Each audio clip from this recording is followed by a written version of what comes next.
who don't know me, my name's Alexandra. I'm here from California to work on Diane's campaign because after we stop World War III and crush the British Empire, Diane is going to win. And then she's going to be president one day. So, watch out.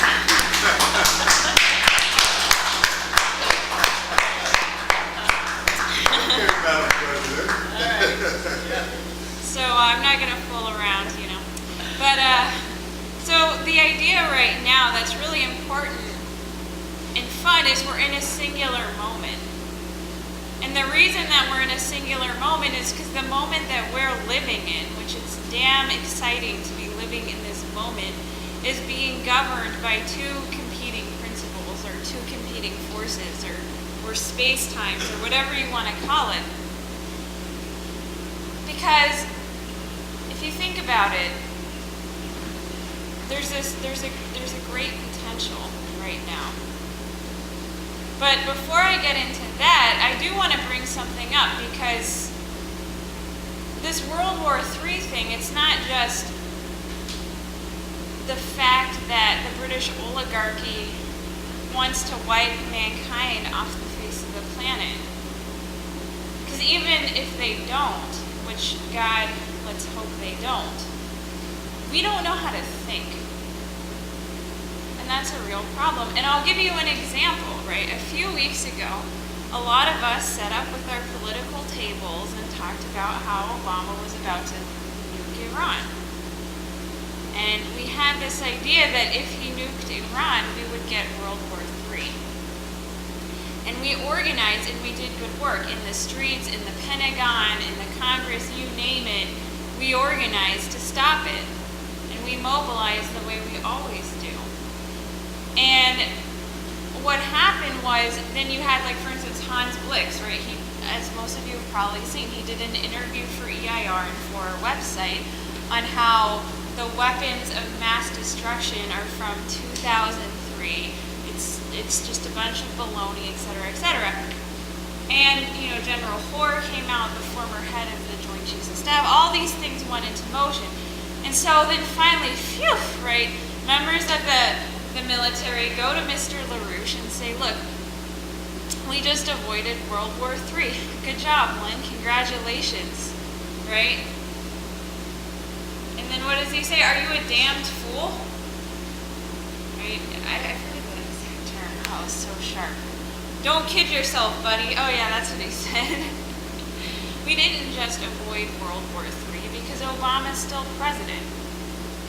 And as long as Obama is still president, you know, we're going to blow up. The world is already, consider the world already blown up, essentially. The future determining the present. Because it wasn't about Iran, right? Because then you had Syria. Then all of a sudden we were circling China. Then, oh, the Ukraine needs regime change. And Myanmar and this and that. And basically every nation in the world needed regime change. And all these things happened. And we're even closer to World War III than ever before. Because even though a lot of us are trying to do the right thing, we still have this problem where we think the way the oligarchy wants us to think. And we struggle against it every day, right? Because here most of us are thinking if we can stop this thing, then it'll stop. If we can cool things down between Israel and Iran, or, you know, Pakistan and the United States, then somehow we'll avoid this total catastrophe. But it's an issue of principle. It's an issue. It's a problem always when you create a fixed structure of how the world works. Because the world it never works that way. It's not a succession of steps or jelly beans in a jar or something like that. So what I want to, and in this context, right, in the context of World War III, the webcast that our basement team did 2 weeks ago, and if you haven't seen it, you should see it, and if you have, you should see it again as per orders of LaRouche. But this is why the basement webcast was so revolutionary because it really challenged you on not what you think. What's the party line? What is LaRouche Pact saying now, right? But really, how you think. How does one think? Because the funny irony is a lot of people we talk to day to day in the organizing are somewhat freaked out about the economy in World War III. Some of them are even more scared that we might win. You know, we might get Obama out. We might pass Glass-Steagall. And then what? Some people will be looking into the future like deer in the headlights. Or into the past like deer in the headlights. Because they've been so controlled and conditioned, right, to think in a certain way that they're almost scared of what's better and more beautiful and more creative and more just and more meaningful. Because they can't think outside of the system because their whole identity is thinking within systems. Is accepting belief structures, whether it's religion, economics, weird, obscure quantum string theory, Scientology, whether it's yoga, whatever. I guess that's more of a San Francisco thing. But people kind of have their ways they think about the world, and so this is where our importance really lies as an organization. It's because what LaRouche said in his most recent paper, which is called Obama's Endgame, what is the end of the...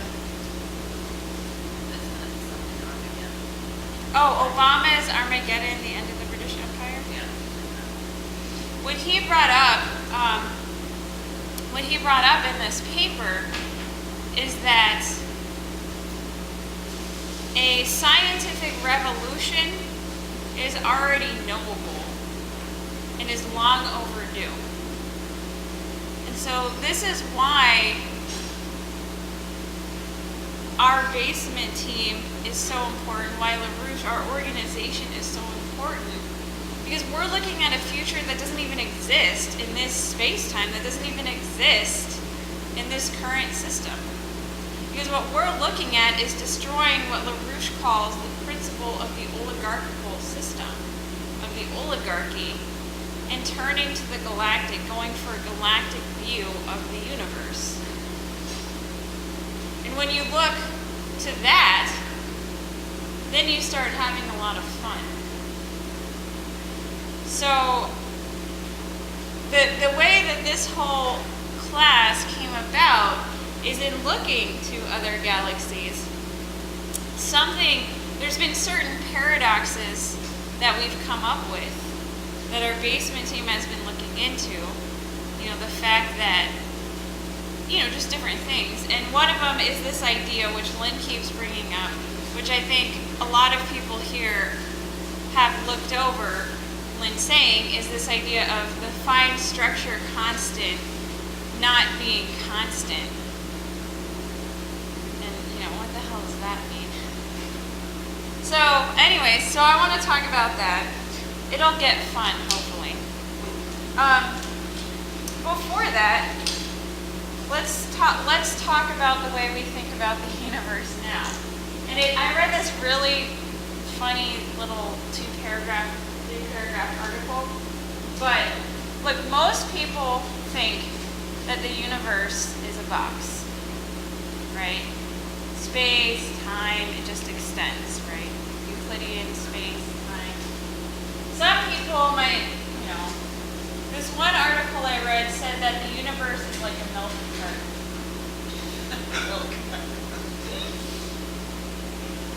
That's why they call it the Milky Way.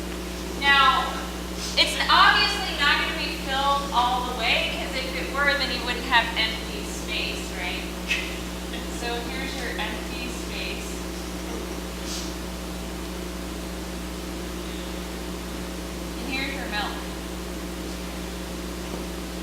or Milky Way? Okay. Chocolate. You want chocolate?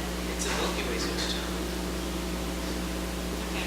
Anyway, so there you go. So you have your stuff in this box. Yeah. And what does this stuff look like? Well, you know,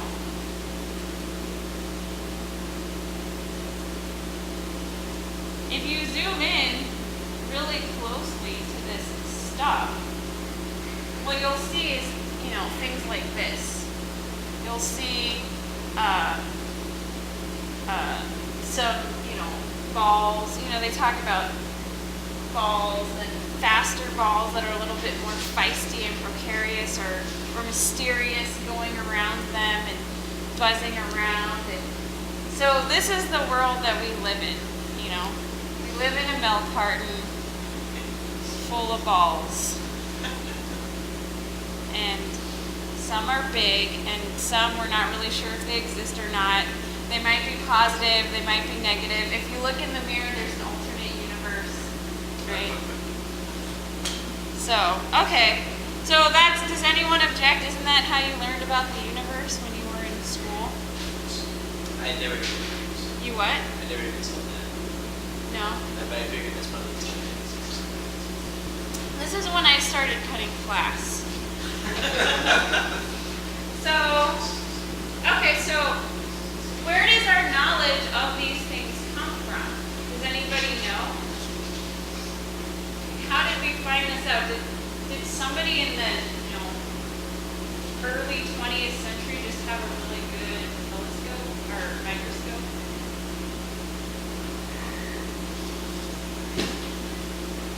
These things you've been taught to believe, neutrons, protons, electrons, positrons, etc., like, how did we ever figure those things out?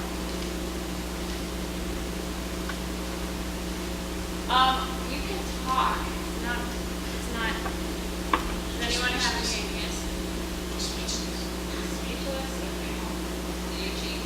Well, I guess, like, they found out about the universe in telescopes, you know, looking at stars and vast distances, and they found out about the atoms and particles that make it up with microscopes, like an electron microscope. The microscope is like the telescope of the atoms, you know, the inner structure of matter, just like the telescope is the telescope to the vast distances of the universe.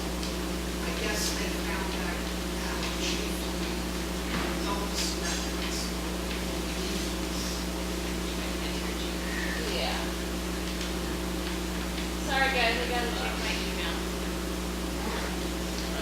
Well, a lot of what we know actually came from a shadow, from light, actually, from certain paradoxes implied within light.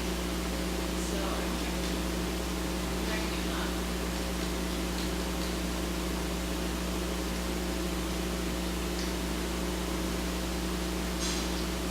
This is a PowerPoint presentation for people under the age of 30. It's Google.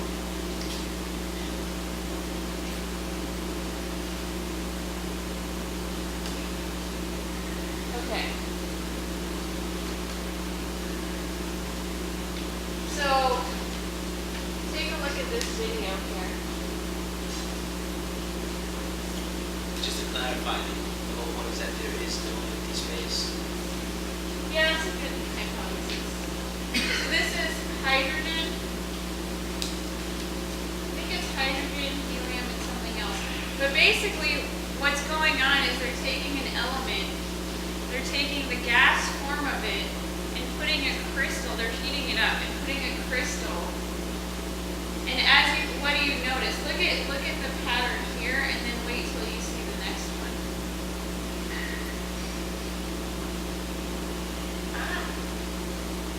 Does it look the same?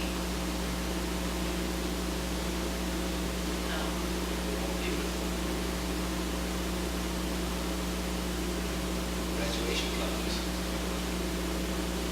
Do you want me to show it again, or do people? You know, show it again. Again, do it again.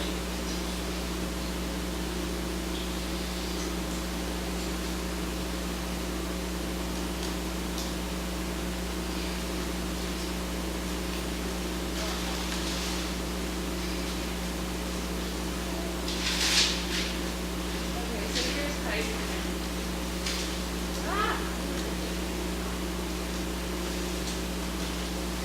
Oh, whatever.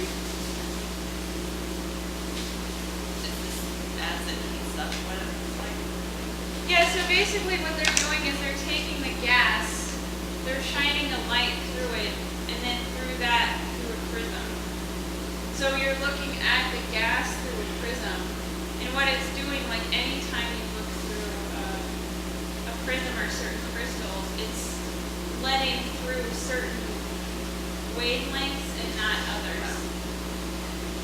And they call this spectroscopy, and there's different ways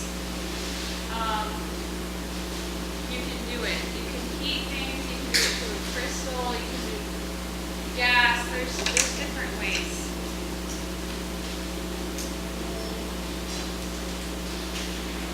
This is actually how they discovered helium, actually. Somebody had a crystal and through the sun was able to find a unique spectral scope that had never been seen before, and they were able to determine that it was helium.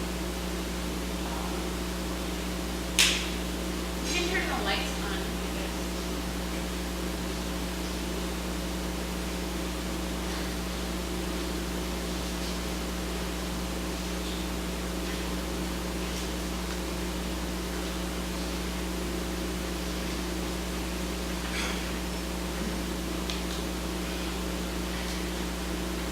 So here's an example of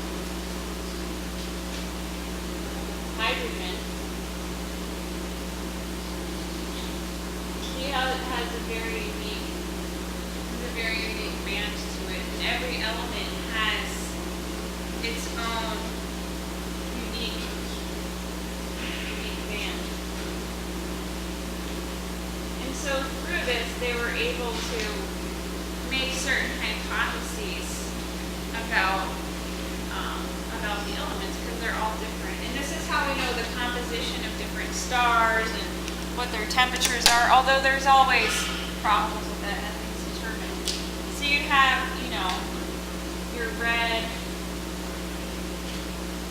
different shades of red.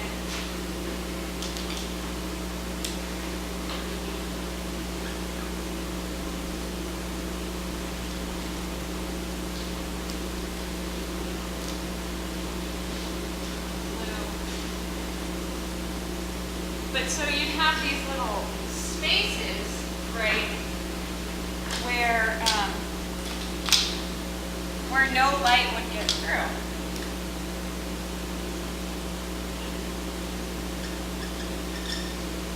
Right?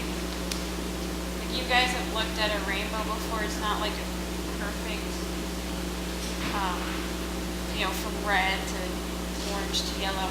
So they'd have these black spaces. Now, what they found is if you zoomed in, there was even a break between the spaces. And so they started hypothesizing, because you also have this phenomenon. Here, I'll show you this real quick.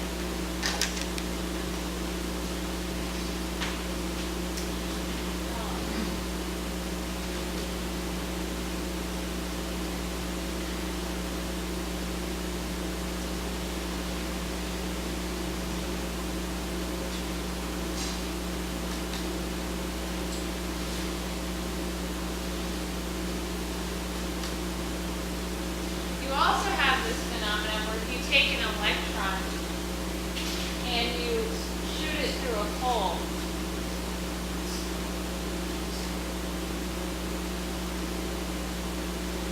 it has little tiny bands. Right, can you guys see that? Those Yeah, but see how it's bright and then dark again and then bright and then dark again?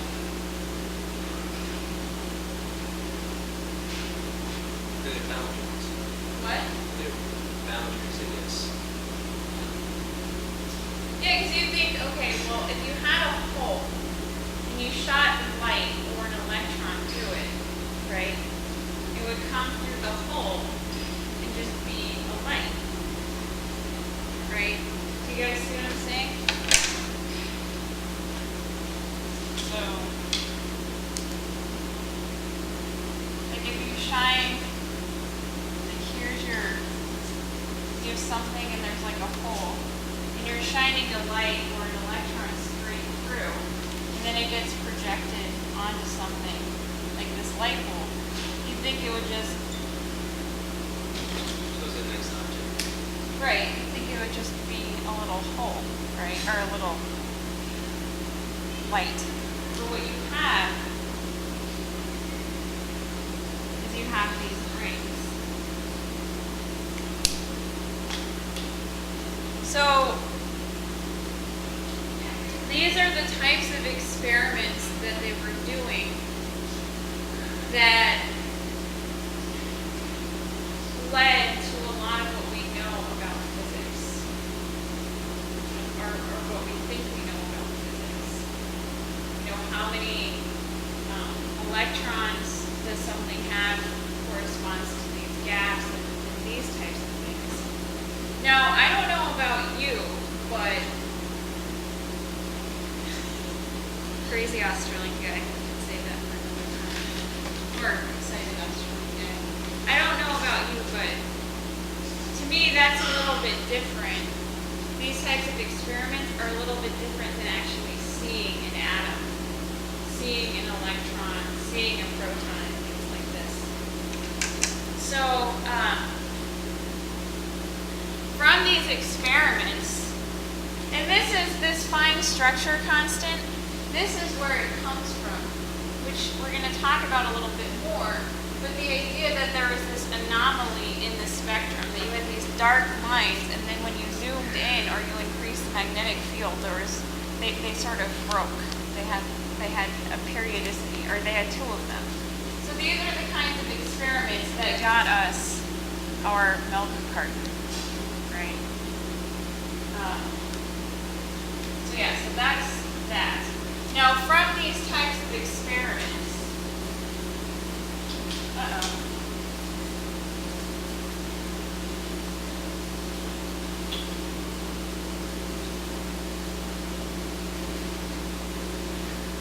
it'll get more fun, hopefully, in a minute. Have to deal with the reality of things. So from these experiments, they came up with they made certain discoveries. These types of experiments and other things led to ideas about, what is the mass of an electron? What is its energy? How much of the mass of the electron is due to how fast it's going versus its actual size? Because when you start getting towards the speed of light, then the mass changes based off of the velocity. So there's all these different things that they were trying to figure out with a very limited means of trying to figure them out, right? So they came up with certain things they sort of found out. So you have this fine structure constant, and got a symbol alpha. You can write it up with this. Alpha equals E squared over C. Where you have the speed of light, you have the charge of the electron, and you have Planck's constant, which is another thing. Then you have something called the Bohr radius.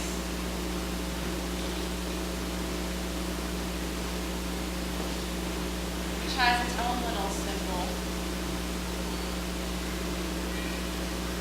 And if you really want to,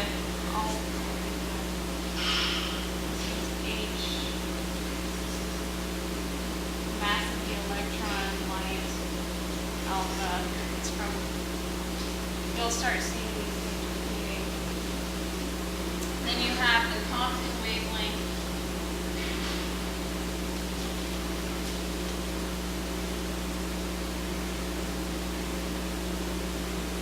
I'll just give you a number for your own context. What else do we have? Classical electron radius. I know this is getting more and more exciting. The distance between, I think, the proton and the electron. What's the Bohr radius supposed to be? Oh, that's actually what that is. The electron to the proton, sort of. And then this is another way of looking at the size of the radius. What's up? What's again? H is Planck's constant, which has something to do with the relationship between velocity and mass, I think. Oh, this is constant. Yeah. Max Planck. Yeah, like Planck's constant, yeah.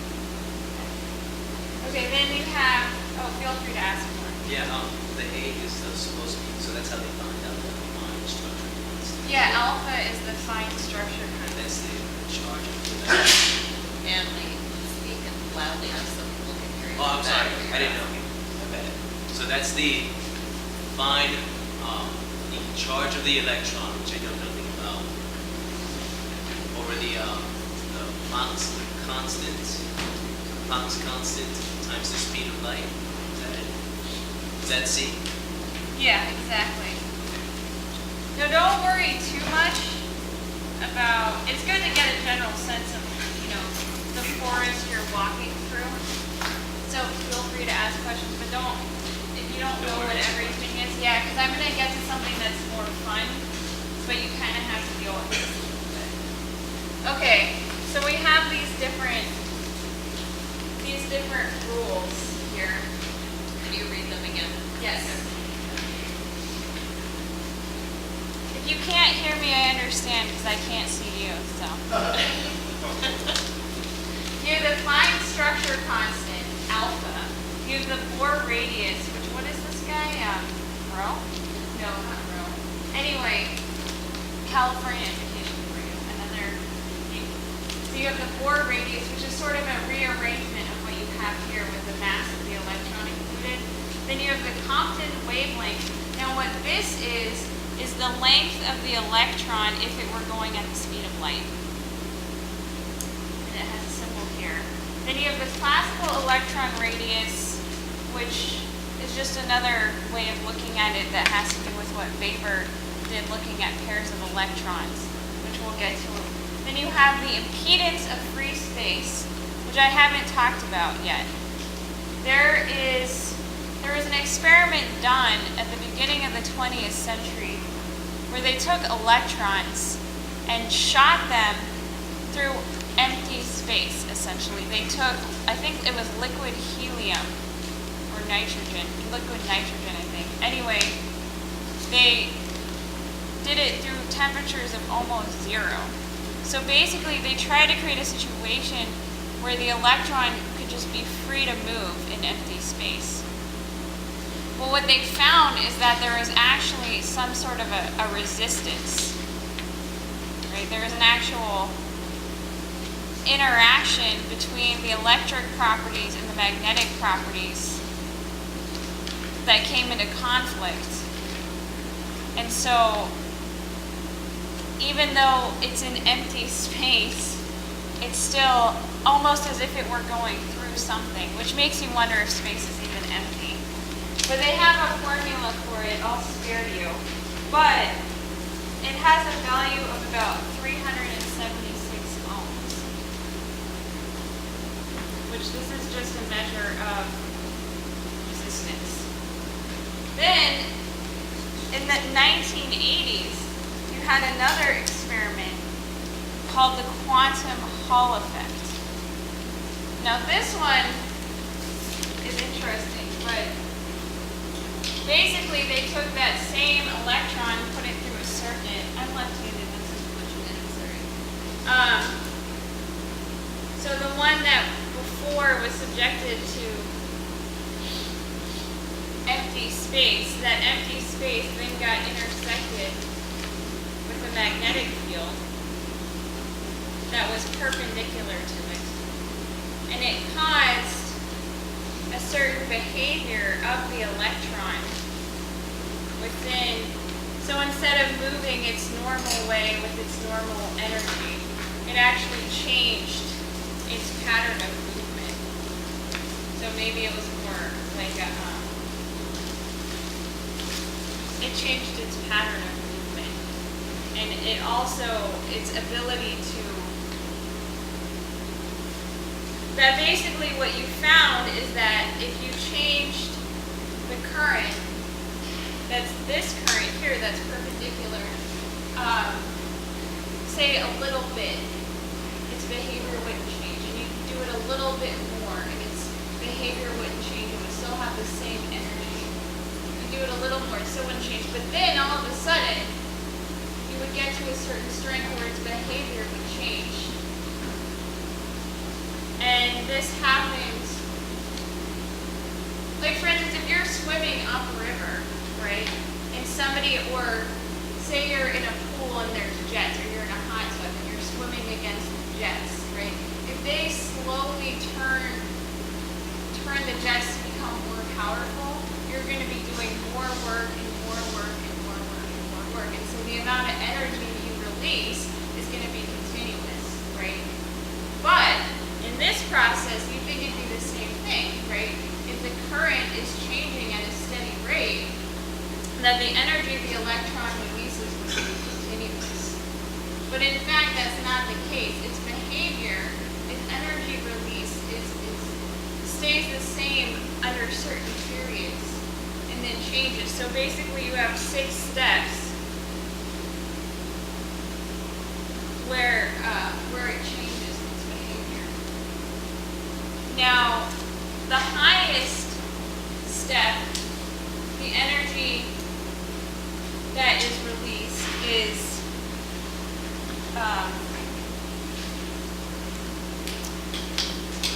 and it goes all the way to 200, but it's something like 25,700. Okay. I know everyone's totally excited about this. But let's yeah. 5,700 watts.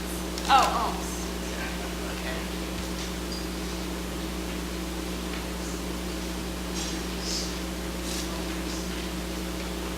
So the resistance the electron encountered.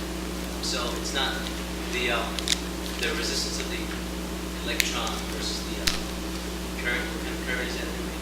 It's a magnetic current. It's Okay. electromagnetic current. All right. So so it's not as, so let's say if I'm swimming against that jet, it's not like I'm trying to match the resistance of the jets. You know, I'm trying to. It's like this, as opposed to like the electromagnetic resistance is going like this, but then the electron is sort of more, I guess, radical. Maybe. Yeah. Well, here's the funny thing with the empty space, right? The empty space. You'd think there'd be 0 resistance, but there was still some resistance. It's very tiny. Right, how could resistance exist? Yeah. Well, that's the fun. Yeah, that's the fun. That's what we're getting to. Yeah, that's a good question. I like it. I approve of that question. I don't approve of all questions. No, I'm just kidding. All of yours. I'm just kidding. With this, right, it had a resistance of 25,700. Now, there's other peaks, like I think one is like 12,000 something, then you had like 700 something, 200 something. There's 6 different peaks, right? But the thing that's funny about it is that it's not continuous, right? Does that make sense to you? It's not. For example, it's more like a maybe, I don't know what to call this thing. You know when you see exponential growth, I guess, as opposed to just like a direct growth, streamline growth. example, when you're swimming against the jets, you're matching the resistance step by step. Yeah, well, because the way that the electron behaves, right?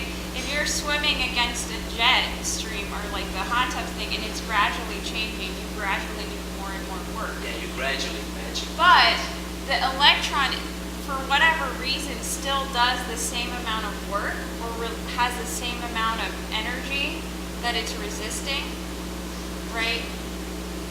To a certain point. So from 25,700 to like 12,000 something, from that whole span, it's going to do the same thing. Even though what's happening to it is changing, its behavior is going to stay the same. And they have these things called Landau levels. It relates to that,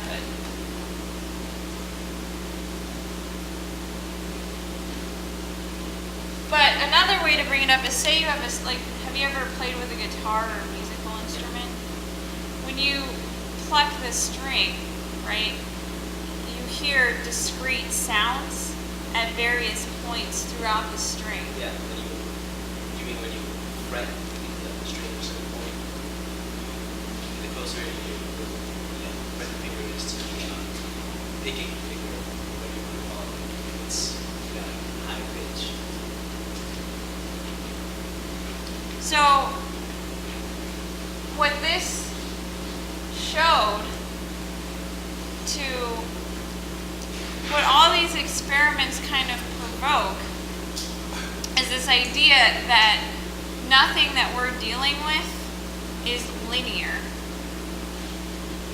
Whether it's spatially or temporally, that there's what they call it's quantized, right? Things are quantized, where you'd expect the electron to go through a hole and come out the other side and just be on the other side instead of being all over the place, right? You'd expect a rainbow to evenly distribute red, orange, yellow, green, blue. You'd expect a musical string to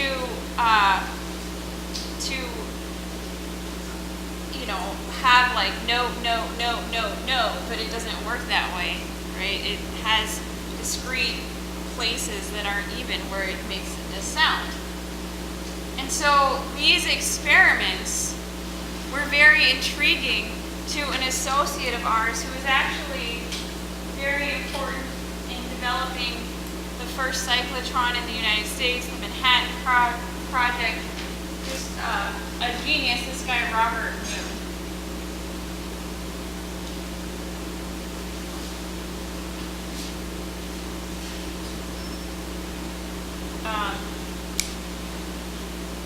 And he died in the late 1980s, but basically he was thinking, okay, well, if space isn't linear, what is actually principally guiding the order of things? If it's not a milk carton with things in it, if it's not an arbitrary Euclidean universe, if space isn't just simply extended space and time, then what is it? What organizes our chemistry and our physics? It must be knowable. It must be something interesting. So he decided to come up with his own model for the atom and for the periodic table that was different than the balls that most of us see. The balls in circular orbits or elliptical orbits or whatever you want to. Yeah.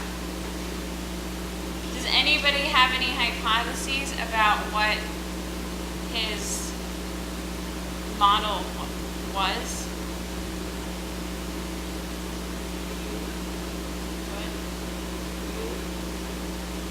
Well, what is a good way to, what are some fun things that fill space?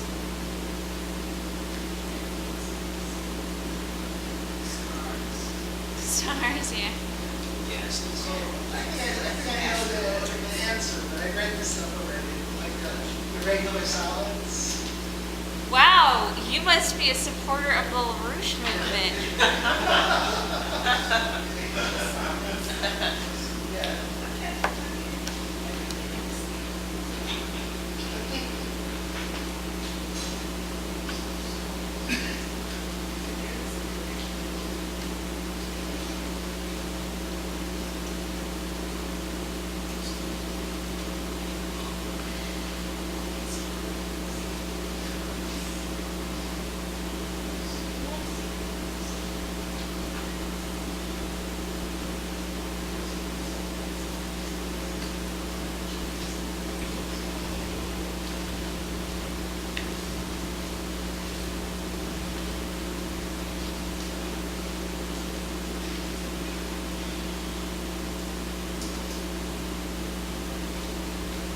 Well, these are fun little creatures.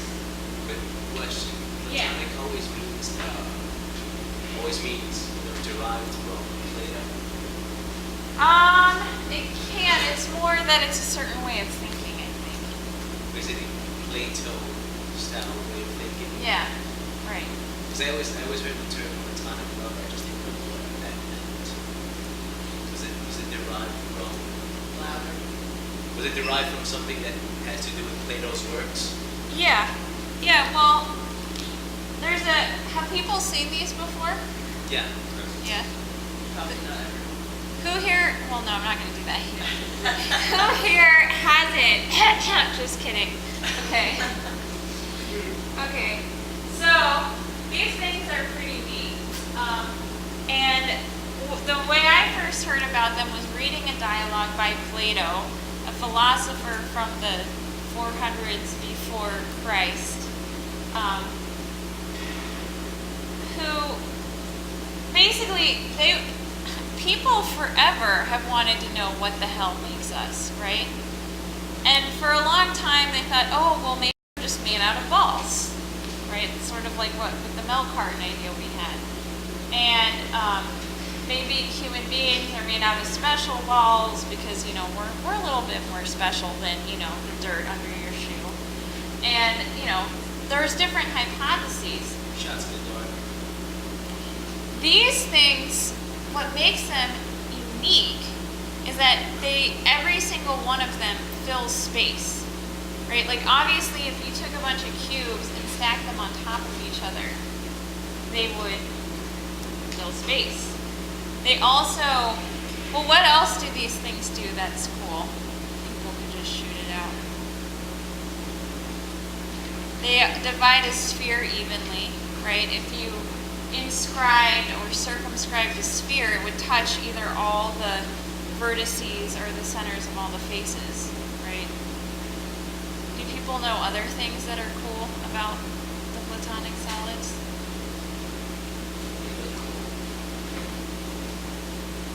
Wow, this is a tough crowd. Was that the? Some of them fit inside each other in interesting ways where they line up. Like one will have the same number of vertices as the other one has faces, and the vertices will all lie in the center of the faces, both one inside the other. So there's like a harmony with it. I'm cheating right now, but that's how. Wasn't that how Kepler discovered the order of the planets? Yeah, but we're talking 400 BC. Oh, Okay. Well, they came up with this idea of, you've heard the earth, air, fire, water. And so the Pythagoreans thought that everything was made up of these things. And that I think fire was the tetrahedron. Anyway, I don't remember what was what, but basically each one of these things was assigned a Platonic solid. And so the ancient Greeks had a chemistry, had a physics that was based off of the idea that not everything is the same. So therefore what makes things wouldn't be the same. Like that idea to the creative Greeks was absurd.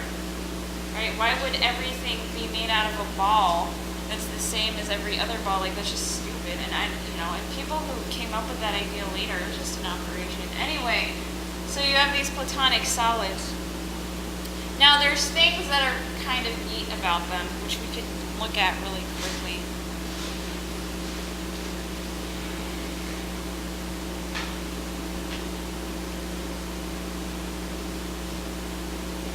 Okay. Very quickly. I'm going to erase this scribble here.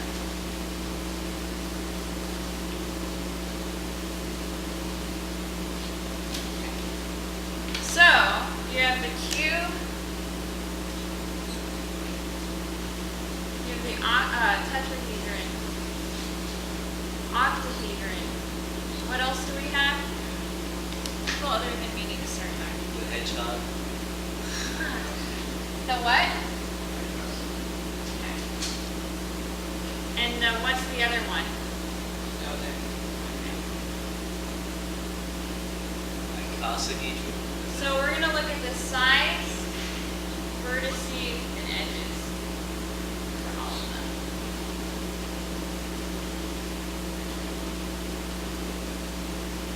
Okay. How many sides does the tetrahedron have? 5. Oh, I'm sorry, faces. How many faces are on the tetrahedron? 3. What about the cube? Speak up! 6. Okay. What about the octahedron? 8. What about the dodecahedron? 12. Okay. What about the icosahedron?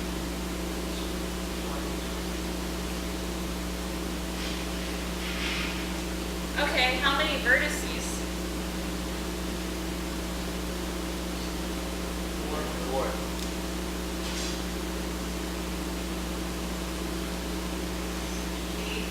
8.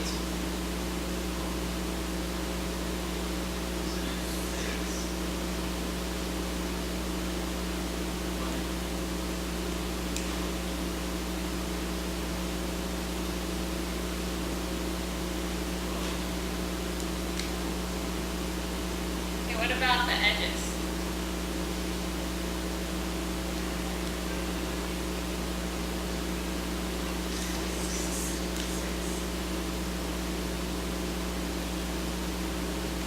6 again.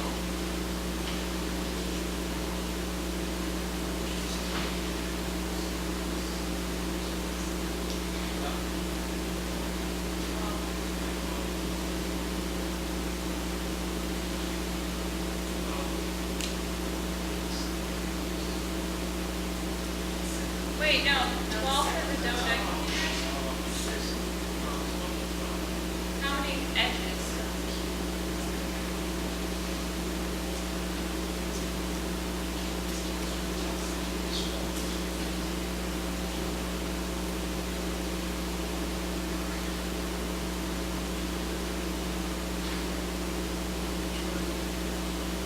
What? Is it 20? We really need these things.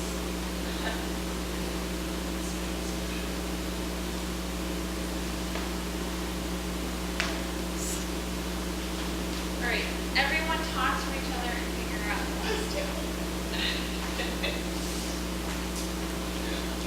It's way too quiet in here. I hear the buzzing of the whatever that thing is.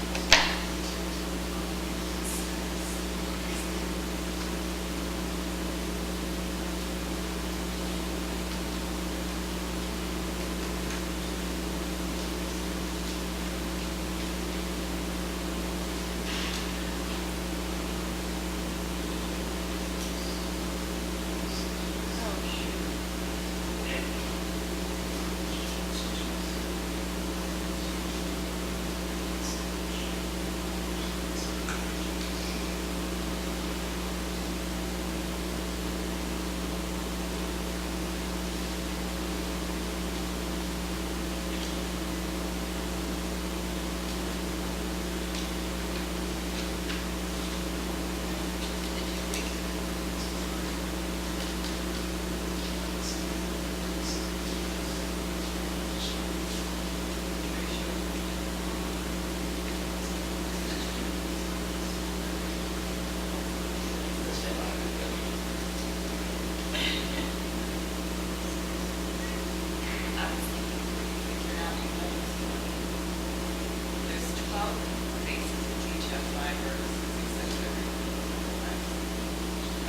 shares a vertex with another. Red size file.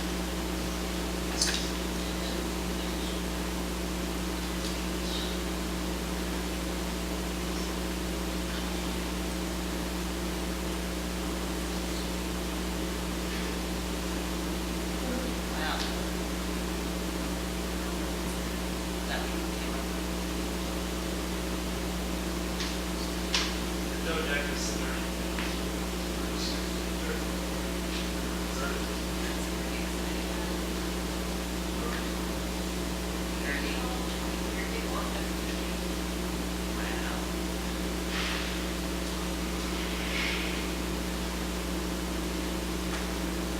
That's interesting.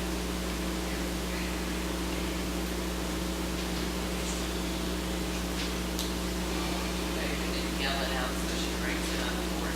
Speak loudly, I You can't both have see. 30. Okay. Okay. So, all right, so what do you notice here?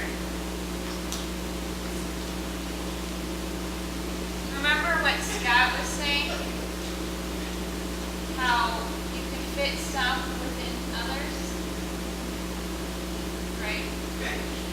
You can kind of see how, right? Because if this has 6 spaces, and this one has 6 vertices, and 8 vertices and 8 faces, right? You could actually fit them within each other. Which is something Kepler did in the Wisteria. I don't know where I can find the picture.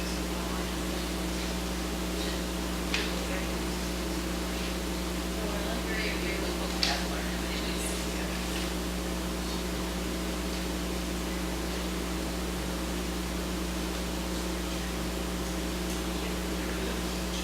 Oh, here we go.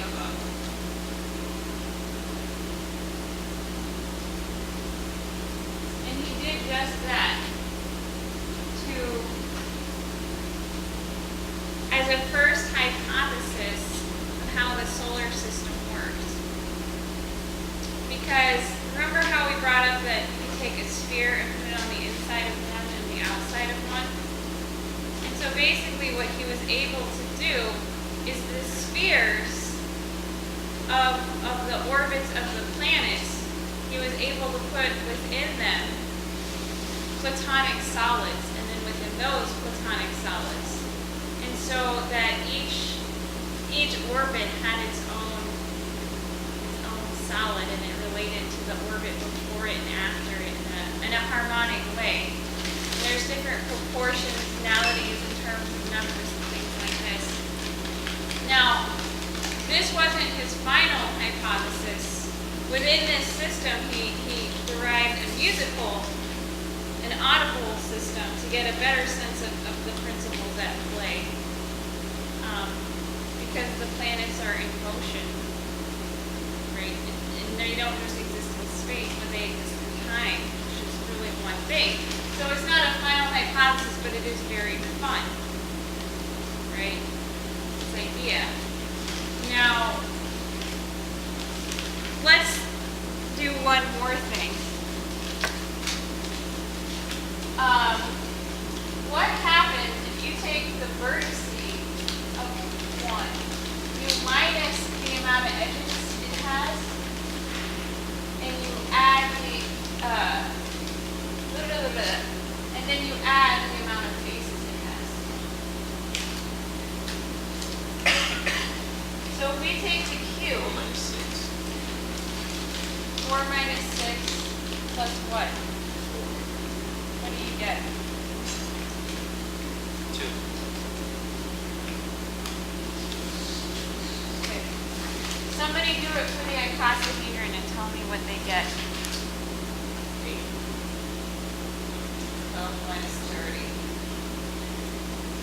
So it's minus 8. Well, wait, you're doing 12 minus the 30. vertices minus the... Right. Oh. That doesn't make sense. Plus 20 gives you 2.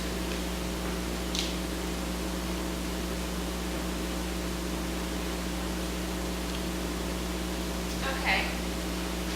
You guys can try 2. another one if you want to see what That happens. meter is 2. So is that just some snazzy math right there?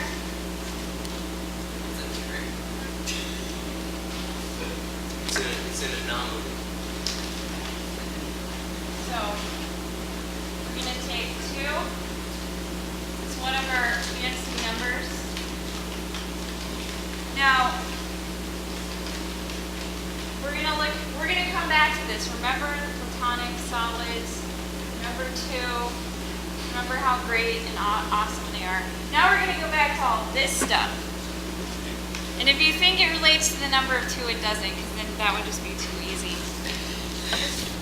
But it does relate to another number. And I'll use another color for this. Ah! Okay. I'm so glad that was on camera. Okay. Now, what happens if you take 25,700 divided by 376?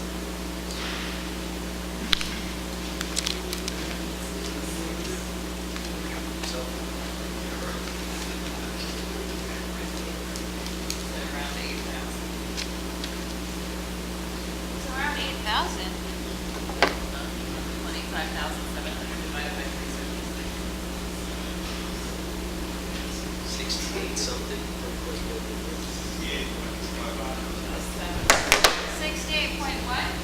506,38298. Okay. What happens if you multiply that by 2? 136.702. Okay, 136.7. All right, keep that in mind. 0.702. Because I'm adding in all the other goodness. Yeah, 0.7. Okay. Keep that in mind. Exciting stuff, I know. All right, now, this equation for alpha, what does it turn out to be? It turns out to be 1 over 137. If you take the Bohr radius, actually,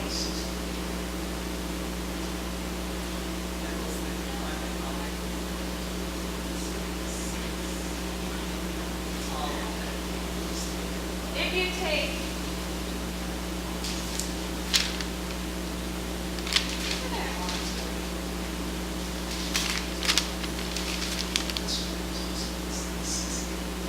if you take the Bohr radius for hydrogen, keep in mind all this stuff only applies to like helium and hydrogen. It doesn't apply to the whole periodic table anyway. If you take the Bohr radius, if you take its angular velocity, it actually ends up being 137th the speed of light. So if you multiply the Bohr radius, which is like, this ends up being 0. It's about half of what they call an angstrom times 10 to the negative 11. If you multiply that by the angular velocity of your electron, you'll end up getting 137 of c, or the speed of light.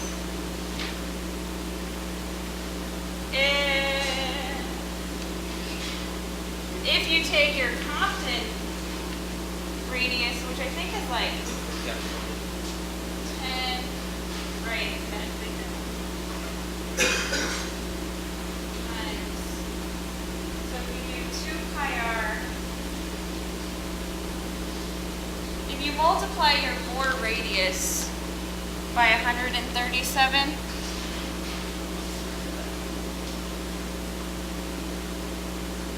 so basically if you multiply this by 137,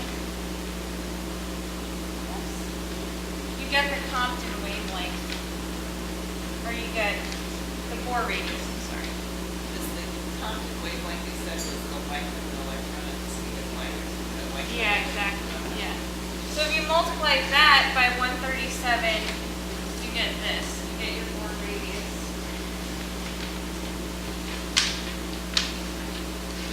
If you take your classical electron radius and you multiply that by 137, then you get something else, whatever, it's fine. Anyways, what you start to notice is there's this really peculiar number that keeps finding its way throughout all these different relationships, right? As you're relating the speed, how far it is, its relationship to the speed of light, as you're relating these constants in physics, this number keeps coming up. And people write some pretty freaky stuff about it. Like if you go online and you hear what physics have to say about it, it's almost like a religious experience for them. Now, I'm not here to do that because, you know, it is what it is. But what you find is these things relate. Now, what Robert Moon was most excited about is how the impedance of free space, the quantum Hall effect, and what we initially were investigating, the fine structure constant, how they relate. Because what he found is if you take this, right, if you take this 376, or if you take this 25,700, it's a more precise number, I just don't remember it, and I don't remember this precise number either. But they're essentially this, right? You get 68.5 times 2, you get almost 137.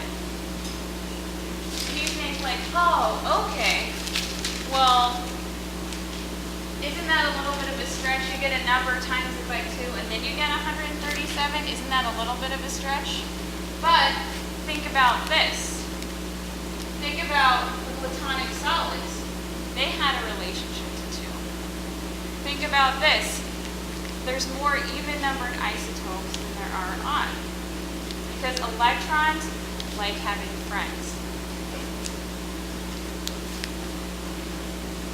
Now, here, so this provoked Robert Moon. Now keep that paradox in mind too, but the 137, the 2, etc., etc.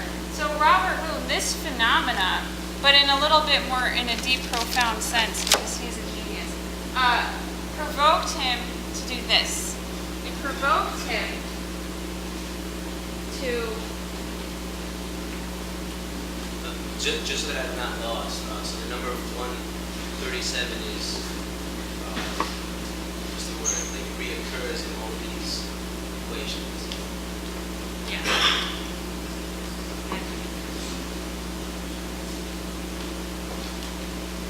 Okay, so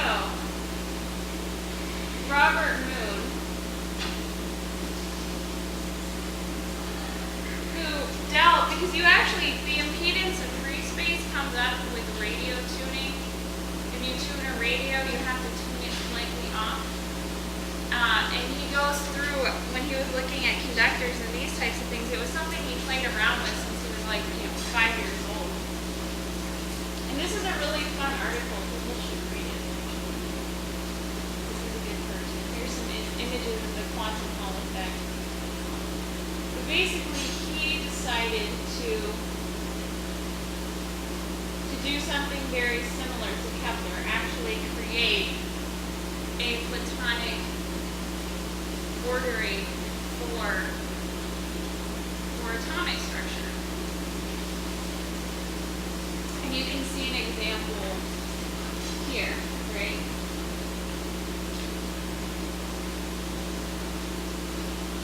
Let me see.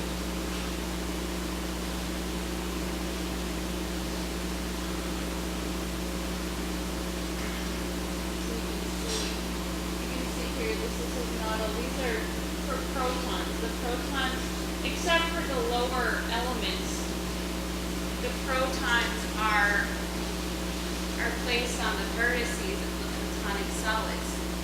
And you have fun little anomalies as well. Like, for instance, when you get to the dodecahedron, you get beryllium. You get 42, right? Now, does anyone, or you get 46. You have 46 protons gets you beryllium. Now, when you have two dodecahedrons, you would have, what's 46 plus 46? 8. Yeah, do you know what element that is? 3. Yeah, so that's why it's so unstable. What's the element? Uranium. So the two dodecahedrons completed, but slightly volatile because they're not totally, they're hinged, gives you uranium, which is the last naturally occurring isotope. All the other ones after that was created. So it comes up with this system. And the cube, right? What element do you guys think the cube is?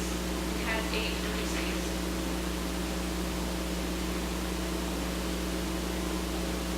Wait, it's an 8 oxygen. Yes. There you go. Yep. Yeah, oxygen. So you have this funny little thing, right? Well, okay, so take that 46 and times it by 3, and what do you get? Which is so close. Oh, no. Number is back. Yeah. It's back. So close to 137.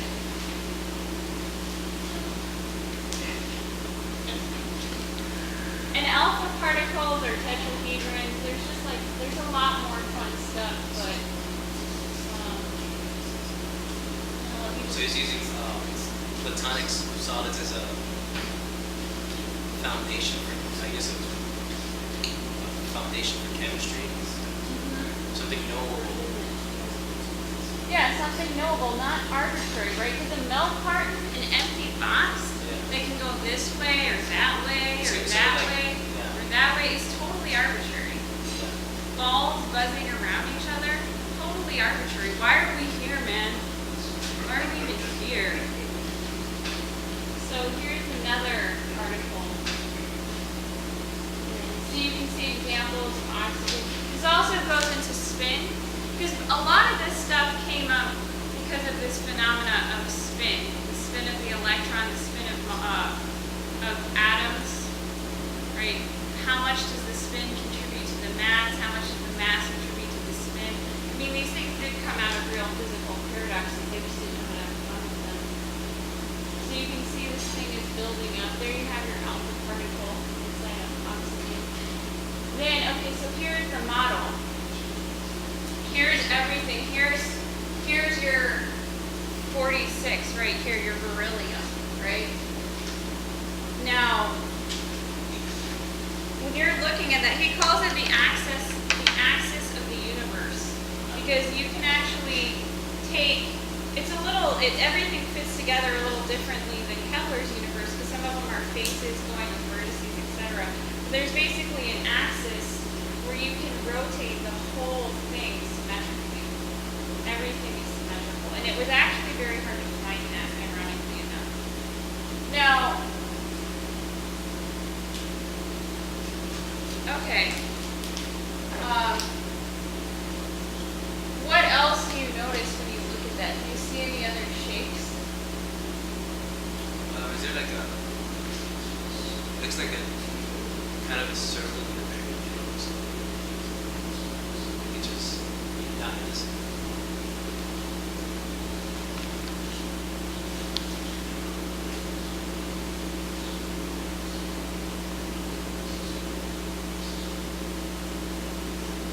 Do you see any other shapes? People can call them out.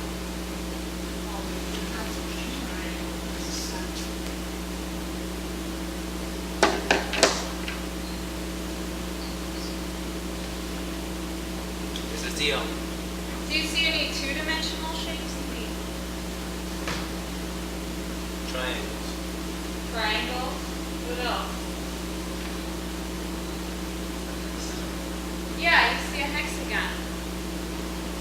Yeah, have we seen that yet? No. What happens if you take 178 and divide it by 6? I'm sorry, divided by I just gave away too much time.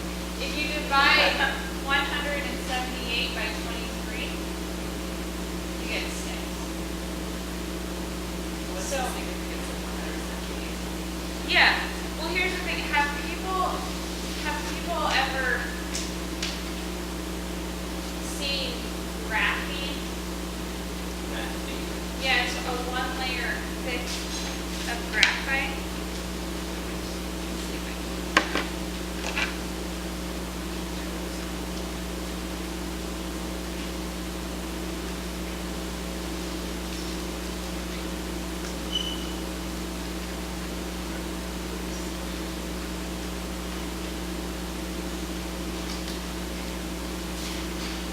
This is 1-layer thick of graphite. If you take 1 layer thick, it has this hexagonal structure.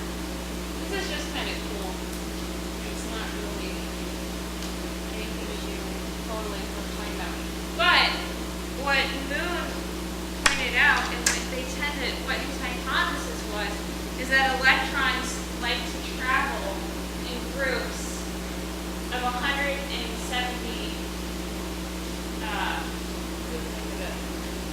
You know this magic number here, 137. Yeah. And the other thing that you have is they like to travel in hexagonal formations.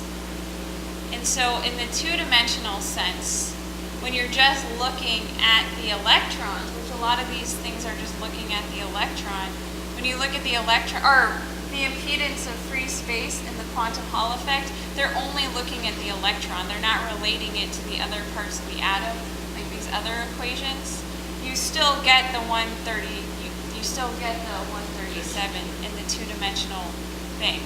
And so you have this relationship of the three-dimensional to the two-dimensional because these electrons like to go in groups of 6 in hexagonal formations in the two dimensions, sort of like the graphene shows. But, okay, you might be wondering, and okay, so I bring this up to you. Now, there might be an obvious question here. I'm going to wait to see if someone answers it or asks it. But before that, I just want to bring up this idea that what they've discovered by using spectroscopy, what we were showing at the beginning, look at these different bandwidths of light, what they've discovered as they've looked at other galaxies is that those bandwidths, those two dark things, are what is known as the Feynman structure constant, that they're actually different to our instruments in other parts of the universe. So then you have to think, we have this whole system that we've been taught based off of certain constants, right?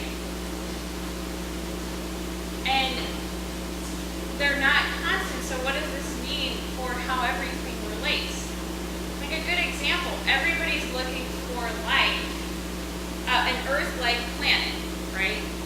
People are searching far and wide, working across nations to find another sun with an Earth-sized planet the same distance away, et cetera, right? Well, there you go back to this idea of a fixed universe destroying your ability to think creatively and make discoveries. Because if it has a different Feynman structure constant, isn't space going to be able to be represented in the same way? Is life going to behave the same way? I mean, we'll take even just the abiotic. Platonic solids might not organize the orbits of those planets. their musical systems might be different. Everything about, if there is life in another part of the universe, in creative life, it's not going to appear sense perceptually to us the way we want it to. And so this is why this is really an exciting thing on so many levels. Like another thing you look at is redshift, right? People look into other galaxies and there's this whole theory about, because light, as it's leaving you, the wavelength stretches and things appear more red or more shifted to that part of the spectrum. So people think the universe is expanding. Well, what if universes have a different fine structure constant and have their own space-time? Maybe they're moving in a circular sense. Maybe there's something else going on. I mean, it's just insane to think that the only possibility is everything is just leaving us. Unless they know Obama's about to blow up the planet and they're trying to get out of harm's way, So the reason that this is so exciting is that everything that we're comfortable with, even the discoveries we've made in this solar system, whether it's music, whether it's Moon's hypothesis, whether it's Kepler, well, there's going to be a whole other level of discovery if we have to encounter another expression of human-like noetic creativity in another part of the world. There's a new challenge. And so as we're looking at the potential extinction of mankind, we should keep in mind that if we're looking to that, we have a potential to meet other creative beings somewhere else and to make these types of discoveries. And this is where the revolution is. This is what our movement is looking to. We're not just looking to survive, but we're looking to encounter paradoxes in other universes, or within other solar systems and galaxies within our universe. And whatever we find, it will have some relation to us, because the universe is knowable, creativity is knowable, but it's not necessarily going to be how we want it to be. Now, if we blow ourselves up, or if we decide to be stupid, the universe is just going to swallow us alive because it wants to get more creative and it's going to take down anything that stands in its way. But the other thing too, the last thing that's also really cool is think about these mass extinctions the basement keeps talking about, these 62 million year cycles. We don't actually know what causes the extinctions. We know it's correlated with our position on the galactic plane. It doesn't necessarily mean that a bunch of gamma rays came and exploded everything's DNA and they died. What if the fine structure constant changed? I mean, look at the asteroid belt. We have an exploded planet. Why did it explode? Maybe there was a different harmonic ordering in the last mass extinction and it just couldn't hang or something. Maybe things retuned and it was destroyed for standing in the way of a higher, sense of creativity, of a musical scale or something. So there's all these questions that, we should really figure out, because I don't really want to see mankind do mistakes. I don't think anyone in this room does either. But this is the standpoint from which you have to look at the potential for World War III. Is this fight? Look, Obama is going to blow up the world, not just because he's a puppet of the British Empire, but because it's his instinct. Because he's totally against a creative upshift for mankind. He can't think past his own demise, because he's a narcissist anyway, that's a whole other. But anyway, that's kind of what I have to say. I don't know if people have questions. But remember, you're being recorded, so if you're about to ask a stupid question, don't ask it. I want people to understand what I said, so any questions about that are good. But if you want to know how we're going to remove Obama, then, you know, I don't know what to tell you. I mean, what gives you the shock when trillions of electrons go through? Could it be the spin of the particle? Like if you imagine your finger touching the very rapid point of the very rapid spinning screws on you, that gives you like a shock situation. You know, if you Google it, I'm sure you'll find out. If you Google it, I'm sure you'll find out. That's I bet you they have a YouTube video about that. Does anyone else have any? that's my question. Actually, I have a question on the spectroscopy question. You're saying that the thing that's different is the thickness of the empty spaces where it's black. For the fine structure constituted, yeah. Yeah, the two spaces, they're actually different thicknesses in different galaxies. But you know you're looking at the same elements or. Yeah, I mean, that's the thing, because if you read the whole technical thing, they go through the different possibilities, like, well, maybe redshift caused it, but then they're able to adjust for the redshift. Because if you have different spaces due to redshift as well, right? Because things get moved. So they went through, but then that wouldn't account for them being wider necessarily. But they went through different things that could cause it that they thought didn't. So that's essentially what provoked it, is that instead of like being this thick, the two black bands were slightly thicker than they should be. When they looked at hydrogen in different galaxies. And they go through like 10,000 different things they ruled out that it could possibly be. Which I don't really understand all of them, but yeah, that's good to know. Well, aside from us and our basement, you know, is there anybody else just growing out there that we're looking into a different space time or just wanted to add? Like, does anybody else have any idea? People talk about the fine structure constant not being constant, but I don't think they have the same, I haven't come across the same conceptual thing. But that is something you'll usually find under it, is it actually constant? It's definitely something You that's. got a question back here. Because the other thing too, sorry, just to bring up one other thing. Oh, and yeah, go ahead, what's your question?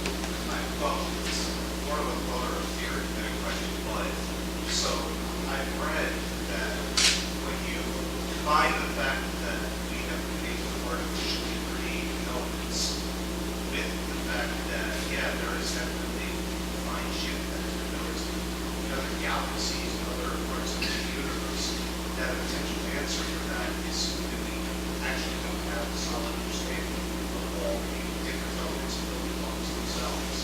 So I understand the one theory that we would move forward when we go with that. Yeah, it's a possibility, but unless we get the hell out of the solar system, we're not gonna know. Yeah. There's just a lot we don't know.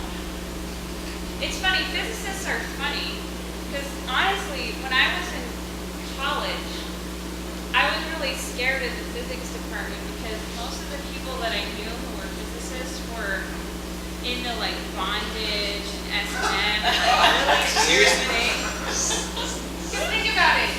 You get a formula and you find an infinity or a singularity you don't like. Oh, there's a zero under this, under this numerator or whatever.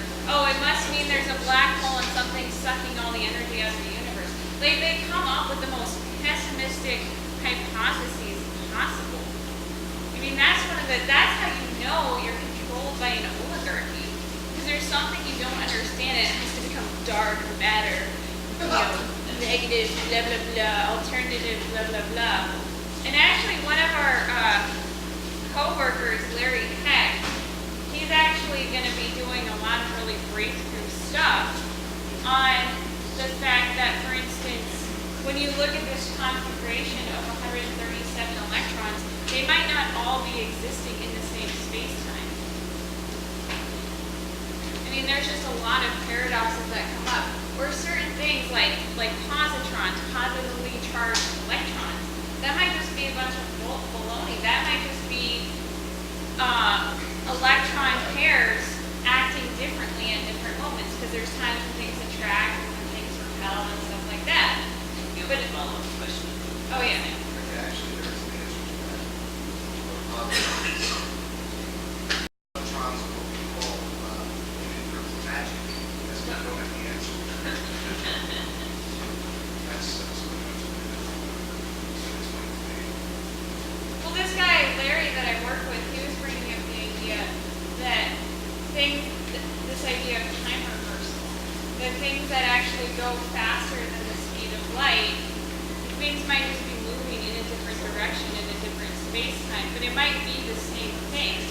I mean, we have this problem where if we don't know something, we just call it something else.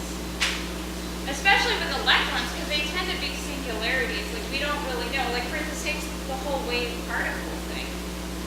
Well, one thing is Leibniz, a philosopher from the 1700s, he had a dialogue on motion, and he brought up this idea that at every moment, the thing is destroyed and then recreated. And so that's kind of a fun idea, too, if you're looking, is it a wave, is it a particle? Well, maybe it's something in the process of being recreated and things like this. There's just a lot we don't know.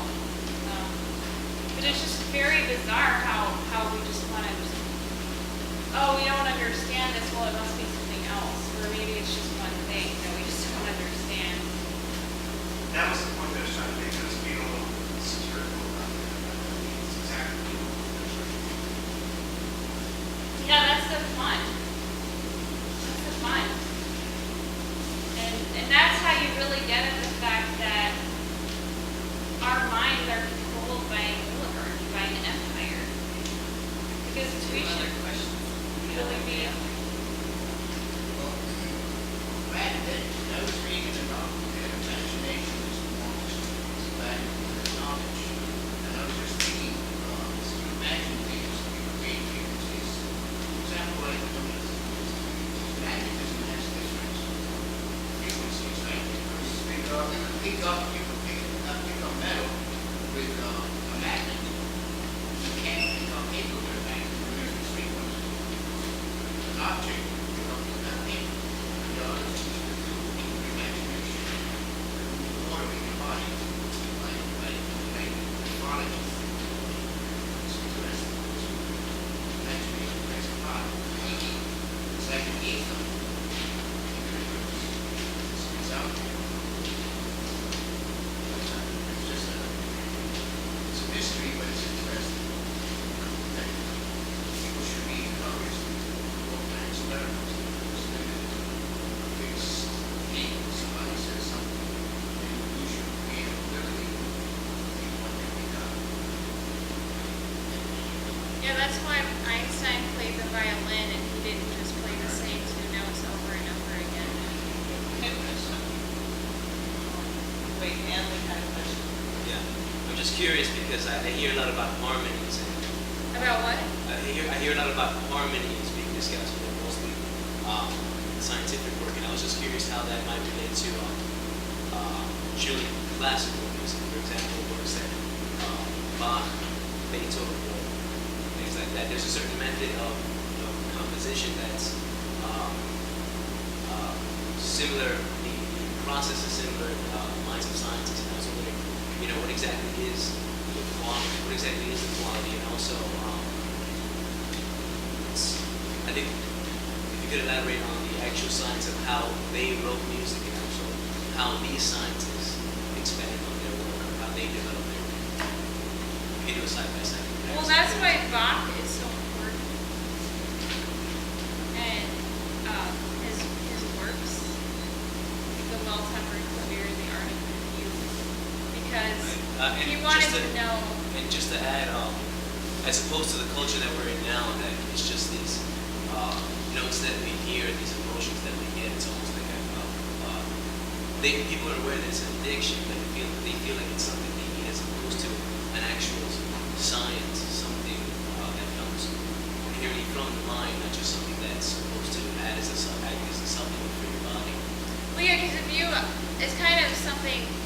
listen to Bach, it's very clear, because he investigated the space that he dealt with. Because you do have a paradox within the musical system itself with major and minor thirds and things like that. There's sort of the major and minor mode of music, and so we started looking at the different spaces, the different keys, and what the different musical spaces were.